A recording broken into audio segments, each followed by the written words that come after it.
Welcome to the cabin, friends. So today is the perfect day to talk about how to layer your clothing for winter. Because outside my window is like the snowstorm of the year so far. We're supposed to get between 20 and 30 inches of snow. And for those of you who don't know, I live in northern Minnesota in this little cabin. This is Arlo sitting beside me. She's my dog. And then I've got my cat, Mo, sitting in front of me. So if you see animals moving around, it's just the perks of hanging out in the cabin with me. So like I said, we're going to jump into eight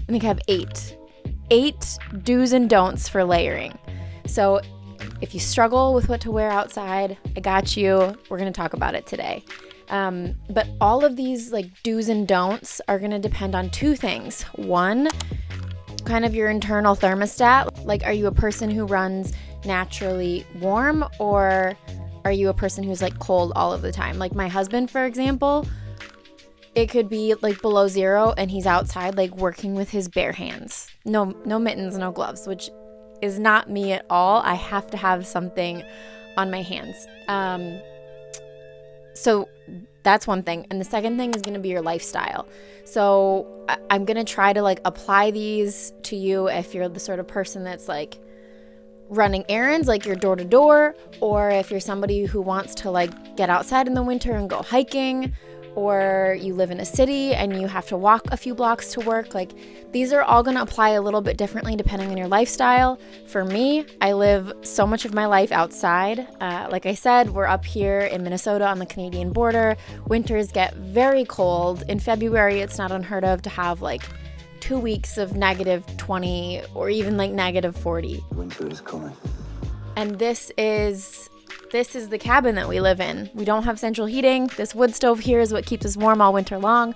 So I've learned a thing or two about how to dress to stay warm and be comfortable and be able to do the things you want to do in the wintertime. With that being said, there are a ton of videos out there about how to layer for winter, how to do it the right way. Some share more obvious tips than others. I was trying to like dig up some things that maybe you haven't seen in typical videos, and we'll cover like base layers, the things that you would expect. I'm not going to tell you to wear mittens over gloves because that's like, you've probably heard that before. Well, duh. So I'm trying to dig up some do's and don'ts that maybe aren't as intuitive or as obvious. And we're going to get the first one out of the way because it is the gut punch. If you're like me anyways, it's the gut punch. And that is, number one, cute, chunky sweaters. You heard me. What? Bro, what are you talking about, man? Like, that hurts. That hurts me. Don't wear super chunky sweaters, okay? And I will break that down because you're like, wait a minute, isn't like the chunkier the better? Like, I'm talking like chonky with an O, or like thick with 2 C's, right? Or like fat sweaters with like a PH. Like, that's... If I could be a clothing item, it would be a really thick, fat, chunky sweater, okay? I have a lot of them. Like this one. This one has a built-in scarf, for crying out loud. Like, this is not... This isn't it. Or like this one. This one is the chunkiest cable knit sweater that doesn't even fit in my drawer folded up. Or this one. Can't even zip up my jacket all the way with this one. But they have their place, and we've got to put them in their place. Otherwise, you're going to end up being so cold if you wear them as like a layering piece to go outside in. The reason behind this is going to show up throughout this video. It applies to different articles of clothing, not just your sweaters. But the reason being, if you wear a huge chunky sweater as like your main layer, you not only end up feeling and looking like the Michelin Man, but you end up being confused as to why you're a cold Michelin Man. And it is because you're not leaving room for the best insulator. What is the best insulator? It's air. Air is the best insulator.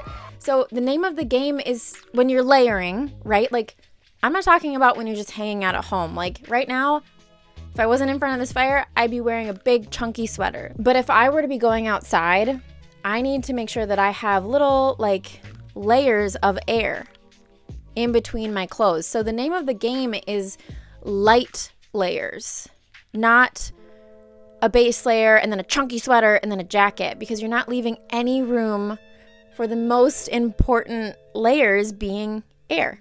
So that's number one. I wanted to get that out of the way right away, because who doesn't love a chunky sweater in the winter? Like, that's the epitome of coziness, right? Unfortunately, not the epitome of warmth and practicality and smart layering, okay?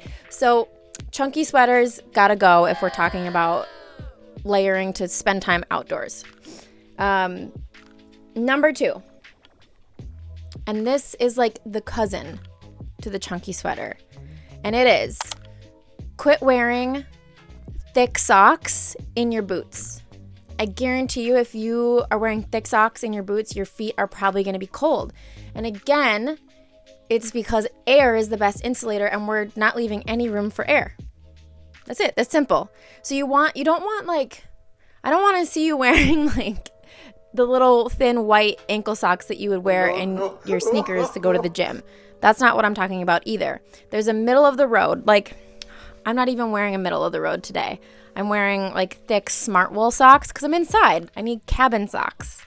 Cabin socks and layering socks are two very different things. Capiche? So you want like a middle of the road sock. And you want it to be like, smart wool is great. Darn Tough makes a really good sock. You just don't want, cotton socks. No. And you don't want thick socks. Okay? You want a middle of the road. Like, I think Darn Tough makes one that's like meant for hiking. That's perfect for your boot. Just don't put thick socks on, put them in the boots, and then be confused why you're cold. That's why. Always think about how you're using air to layer in between your clothes. Okay? Number 3. Ooh, and I already mentioned cotton. Number 3 is that you're wearing cotton long johns. Stop doing that. If you're like me, you grew up with like cotton long johns or long underwear or base layer or whatever your term is for it. I grew up calling them long johns, and they were cotton. And there is no material worse. Well, maybe jeans, but we'll talk about jeans later. Cotton is not a good option because it doesn't wick away moisture. So here's the deal with base layers. Here's the deal, Missy. Everybody thinks that base layers are meant to be insulating. That's not what their purpose is.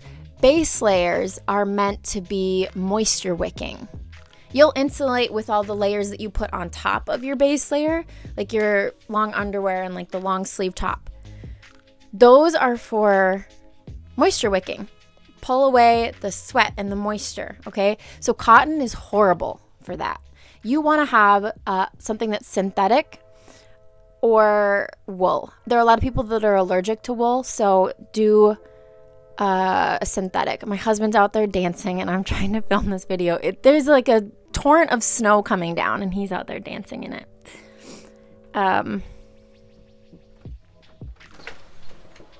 Hello. Hello. You want to say hello? I did. Hello. They can't see you. We're talking about long underwear and that you shouldn't wear cotton and you should wear instead synthetic or wool. Yeah, I completely agree. He completely agrees. Even down to your underwear, like what you wear under your long underwear. Ooh. Mm-hmm. Shouldn't be cotton. Cotton holds on to moisture. Makes you cold. You heard it here, folks. Even your undies, not cotton. Okay, so like I was saying, your options for long underwear are going to be synthetic or wool. A lot of people are allergic to wool, so you want to go synthetic if you're allergic to wool. I personally prefer synthetic anyways, because, well, for a few reasons. It wicks away moisture faster than wool. And it also doesn't lose its shape. Like with wool, if you have like a backpack on or you want to sleep in your long johns, wool will kind of like lose its shape. And it's also a little bit more finicky with washing. Synthetic, you can sleep in them, you can put a backpack on them, you can throw them in the wash, which is good because the downside of synthetic is it holds on to stink a little bit better, or a lot of it better. But you can just throw it in the wash, which I like. And then there's also silk that you can do as well, like silk long johns. I have never owned silk long johns. But that is another good option as well. But I would say synthetic. Just please avoid cotton. And if you want to get like flannel lined long johns because you're wanting like the warm coziness of it, that's great. And also, it's probably not the best for layering because, again, what is the base layer for? The base layer is not for insulation. It's for moisture wicking. I think that just knowing that difference, like it's so many people think that the base layer is for insulation, keeping you warm and cozy. Not it. Misconception. It's for wicking away moisture. So with that in mind, you should be good to go with long johns. Okay. Number 4? Is that number 4? 1, 2, 3, 4. I'm looking at my laptop here because I have my list. Number 4 is that you are probably starting with too many layers. So like when you walk out the door, you've bundled up completely inside. And then you go outside and you're like, why am I cold? I'm wearing all of my layers. What is going on? And it is because you put everything that you own on your body, worked up a little bit of a sweat, and now you have moisture there. Heaven forbid you're wearing cotton long underwear that's holding on to that moisture, and then you go outside and you freeze your butt off because you've got all of this moisture keeping you cold. So what should you do instead? Take your outermost layer and just hold on to it. Start out a little bit colder. And this is really good advice if you're like going outside for like a hike or a walk, or like you're just spending some time outside, like you're gonna go ice skating or snowshoeing or cross country skiing or whatever it is. If you're like recreating outdoors, if you're just going from car to car, you might not be like layering as much to begin with because you're just going from door to door. But if you're gonna spend some time outside, I would say take off your outermost layer, or like take off the big scarf, take off your hat, whatever it is. Like take off one of the outer pieces so that you don't overheat and like have moisture that you're dealing with right when you get outside. So start on the colder side. It will pay off. It seems a little daunting. Like, what do you mean take off my outermost layer? But trust me, it will save your butt. Okay, number 5. I love number 5. Number 5 is maybe my favorite. And it is that your hood, either you don't have a hood on your coat or your hood is naked. And by that I mean you don't have a fur ruff on your hood if you do have a hood. Always, if like you're going to be recreating outside, have a hood. If there's any amount of wind, the fur ruff on the hood is nice because unless you're standing directly into the wind, if you're standing to the side, that fur will cut through the wind in like the most magical way. Like you will not feel the wind on your face. When I first got a fur ruff on one of my coats, it changed the game. I had no idea how much it would just totally cut the wind, like not even a little breeze on my face. So have a fur ruff, have a hood. Consider your fur ruff on your hood to be another layer. It's a non-negotiable for me if I'm going outside. I've got to have either like a really thick hood or a fur ruff on my hood. My Askov Finlayson coat doesn't have a fur ruff, but it's got like one of those really thick hoods that is meant for cutting the wind. Oh, and if you have a coat that you love that doesn't have a fur ruff on it, I will put this company up here that I love. They're out of the Twin Cities, I believe, and they sell fur ruffs that have magnets, so you can put them on any of your coats that have a hood. I love them, and they're pretty affordable too. So I'll put that there. That is a really good one if you want to get a fur ruff layer Okay, number 6. This one, I see people making this mistake all of the time, and it is you are wearing a topper coat as a coat. Do you know what I mean?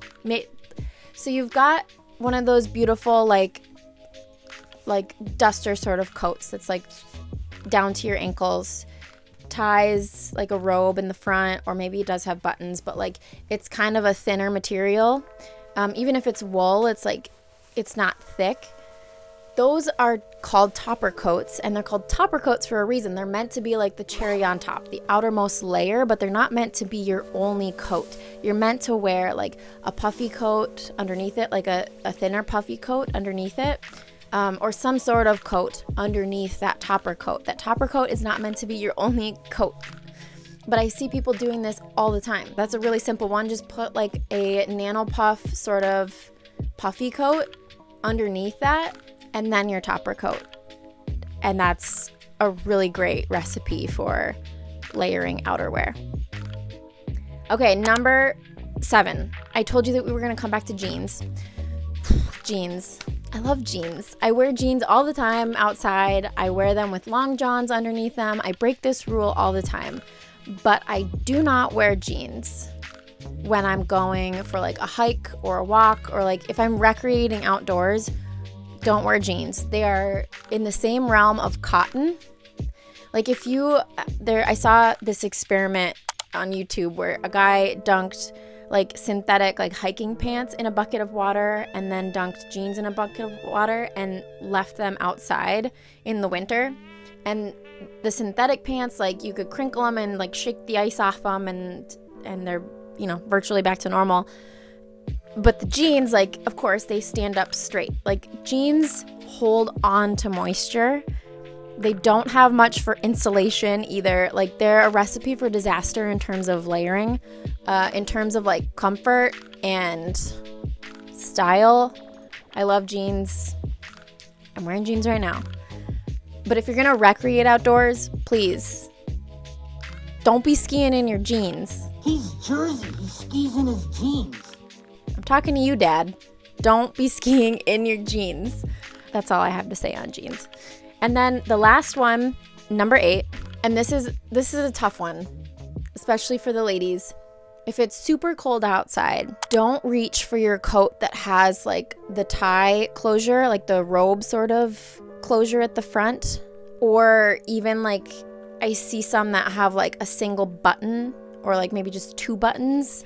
If it's super cold out, the best option is like an anorak that you pull over your head, like a pullover.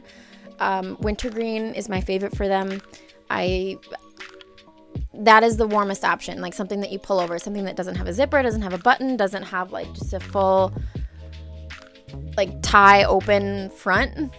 I'm sure there's a better word for that, but you know what I mean, right? That is the best, just a pullover. Zipper is second best. Buttons is next, and then like a tie or like one that's just like fully open. You gotta avoid those. Pullover is the preferred one. So that's it. Those are my 8 sort of like do's and don'ts and then do's, right, for winter layering that I felt like weren't as obvious as some of the things that I have already heard. Hopefully it was helpful for you. Hopefully I busted some of the like misconceptions and the myths out there about layering. It's really not rocket science. If you just remember, we want to have lots of thin layers so that we can have air in between, because air is what? The best insulator. Air is the best insulator. So keep that in mind as you're layering, and you can come up with whatever outfit you want so long as you apply that principle. Don't like suffocate yourself with a bunch of clothes. Have air in between. And then also with the base layer, with the layering like recipe, what's the equation, right? The base layer is for what? Moisture wicking, and everything else is for insulation or cutting wind. The hood, right? So it's simple. Air is the best insulator. The layer against your skin, wick moisture, everything else insulation. Simple, easy. Stay away from cotton. And that's all she wrote. Easy as that. Get to layering, go outside, enjoy your winter. Please, winter is not just meant to be sitting inside, although it isn't too bad, right? Thanks so much for joining me, and we'll see you next time.